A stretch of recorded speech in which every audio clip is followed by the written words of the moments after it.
We've recently had lots of people ask us for advice when looking at their first P&O cruise, so we thought we'd put together a video talking about the booking process and some of the things you need to know before your very first sailing. For those of you that don't know us, I'm Laura and this is Lizzie, and we release a new cruise or travel related video every week, so do make sure you subscribe to our channel so that you don't miss out. When you book a P&O cruise, you have a few options of how you can book it.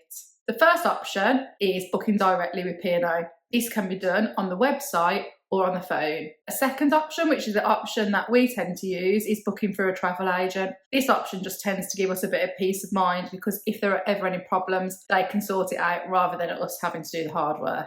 There are also many cruise websites that you can use, such as Igloo, My Kind of Cruise, cruise.co.uk. You can often get small discounts from these websites as they buy a selection of cabins from the ship, which they then sell on. There are two booking options when booking your P&O cruise, which are either the Select or Saver fare. The Saver fare can be called to some slightly different things, such as early saver, depending on the time period when you book it. You will find that there is a price difference between the Select and Saver fare. When opting for a Select fare, you do get some extras that you don't get with the Saver fare. You can usually choose between car parking, coach travel, or additional onboard spend. This is the part where we always think it's worth having a good look to see if the difference in the price paid for the Select versus the Saver equals the difference in the value of one of those items. There are then some other extras that you get to do on the Select fare, which is choose your dining time, which may not be relevant if you're travelling on Iona or Arvia, as they are only freedom dining ships, but it is relevant on the other ships in the fleet and you may have a preference, so you may want to choose this for peace of mind. You do also get complimentary shuttle buses in port with the Select fare.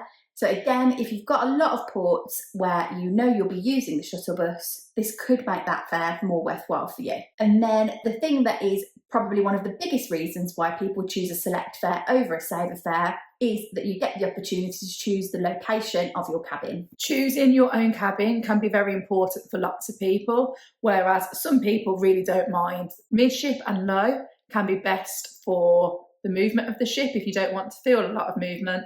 This is the best location for you. When you're looking at deck plans, it's always worth avoiding those late night venues if you like going to bed early, or galleys if you don't like getting up too early because there'll be lots of movement on those levels. If we are choosing our own cabin, we always try to choose a cabin that is in between two passenger decks so that there is no public areas above or below us. Sometimes on Select fare, you may only be able to choose a guarantee cabin rather than a selected cabin. When you choose the grade, it can mean that you could end up in any cabin of that grade.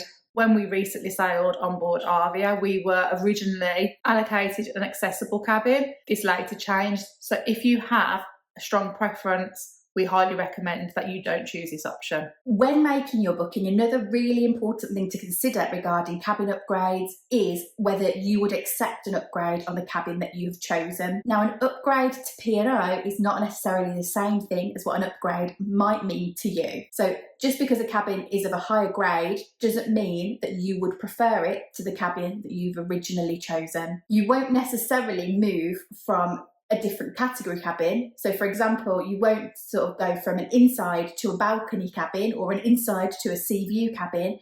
It will tend to just be a change of grade, which will just mean that the cabin you've got would be in a different position on the ship. If you do change your mind before you sail about the cabin type that you've chosen, you can get in touch with P&O or your travel agent and choose to upgrade.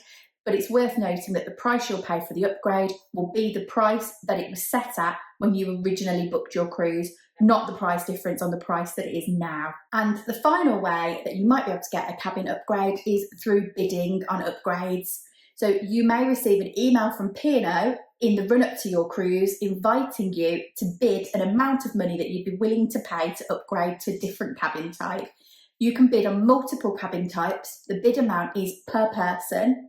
So if you were to say bid £150 and there are two of you in the cabin, that would charge you £300 if your bid was successful. If your bid is successful, you don't have to accept the offer. You'll be given a certain period of time to make the payment for that upgrade to be locked in. Now you have booked your cruise, it is really important to make sure you have the correct travel insurance. You need to ensure that the travel insurance includes cruises and it is definitely worthwhile to check how much you get for missed ports. It is vital that your insurance covers medical evacuation from the ship, as this is very, very expensive, as you can imagine, if it is required for a helicopter to airlift you from a ship to shore. P&O will not let you travel without insurance. You have to input it into the Cruise Personaliser, and they may ask you about it at check-in. Cruise Personaliser is a really useful tool to use in the run-up to your cruise, and it is something that will be essential. Cruise Personaliser is accessed via a website, which is my.pocruises.com. You'll need your booking reference,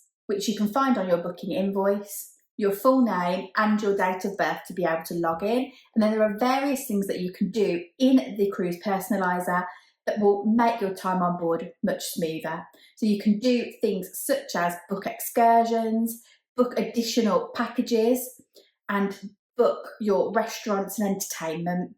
This is where perhaps using a travel agent might be really good for you if you're not too confident with technology, because they will help you with things like this if you need it. Something else that you can book via your Cruise Personaliser before you travel is your drinks package. Drinks packages can be a controversial topic and something that lots of people find difficult to make a decision on, and there is lots of information out there to help you make that decision. With regards to buying drinks, you can choose to pay as you go once you are on board, or you can choose one of the 4 drinks packages. There are 4 different drink packages that you can book. The prices that we are about to give you are the prices once you book on board. If you book on the Cruise Personaliser, you will save yourself 10%. The Refresh package is a soft drinks package which costs $14.45 per person per day.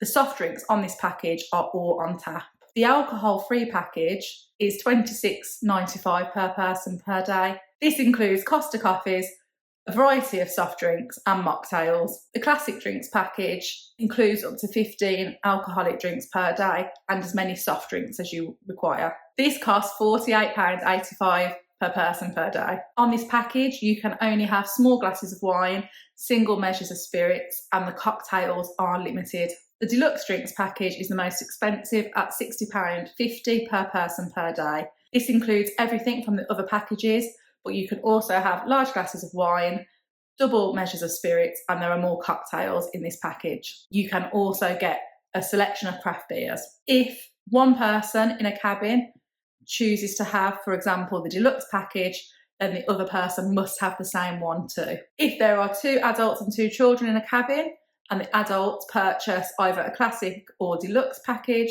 the children will get a free refresh package. We highly recommend that you pre-book your drinks package unless you have a high amount of onboard spend. This is so you save that 10% off the cost of it, and it makes it seem far more worthwhile then. You can either book your drinks package on the Cruise Personaliser or at the time of booking, and sometimes this can give you an extra discount too. If you have pre-booked your package, you will find a sticker on your cruise card when you pick it up from the cabin. If you book it on board the ship, you will need to go to the selected bar, which will be advertised on the horizon, and then they will sort that out for you. Online check-in opens 21 days before your cruise departs, and you can access this through your Cruise Personaliser, but you will need to log back in again to log into the online check-in portal. This facility closes at 10 p.m. on the day before you're sailing, so make sure you do it promptly. For each passenger that you're checking in on your booking, you'll need passport details, a security photo,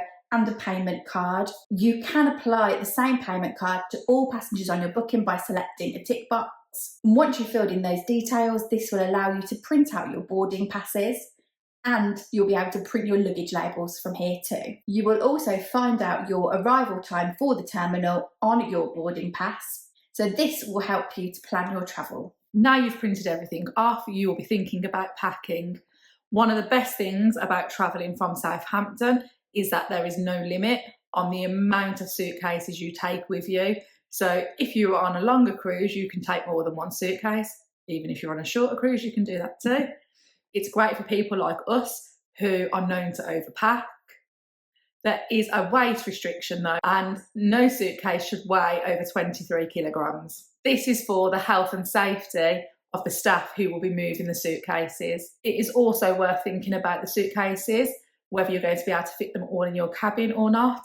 A large suitcase will fit underneath the beds in the cabin, and that is a great place to store them. If you're like us and you like to pack a lot, packing cubes are a great way to solve this problem, as it seems to make the clothes take less space up in the suitcase, so then you can sneak a few extra bits in. So on your boarding pass, you'll have an arrival time, which is the time that you should arrive at the cruise terminal. P&O are quite strict at adhering to the arrival times, so if you do arrive prior to your arrival time, they will ask you to join an early arrivals queue. This queue does tend to be filtered into the building slowly.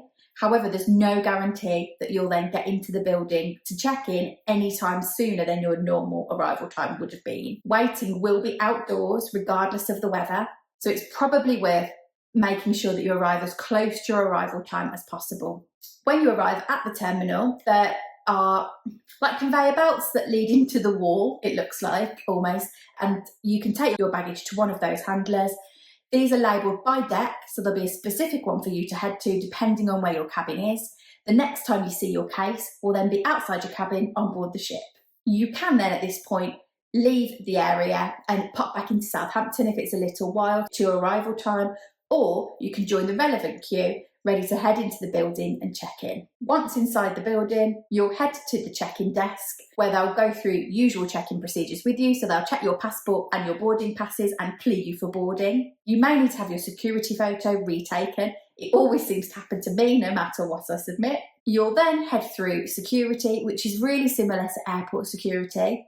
You'll need to remove things like laptops from your bag, but there are no restrictions on liquids. Now it'll be time to board the ship. As you board the ship, your boarding pass will be scanned and then you will be directed to your muster station. Once you arrive at your muster station, again, your boarding card will be scanned and then you will be asked to watch the safety video once you arrive into your cabin. Depending on what time you get onto the ship at, will depend on whether your cabin is ready to go to. Your cruise cards will be waiting for you outside your cabin, but if you wish to get a drink before you get your cruise card, you can use your boarding pass for this. As we've already said, your luggage will arrive at your cabin, so once you have unpacked your luggage, watch the safety video, it is time to enjoy your cruise. Thanks for watching. Don't forget to give this video a like and drop any questions you've got in the comments down below. Please also make sure that you're subscribed to our channel. You can also follow us on social media by searching Sisters on the Seas.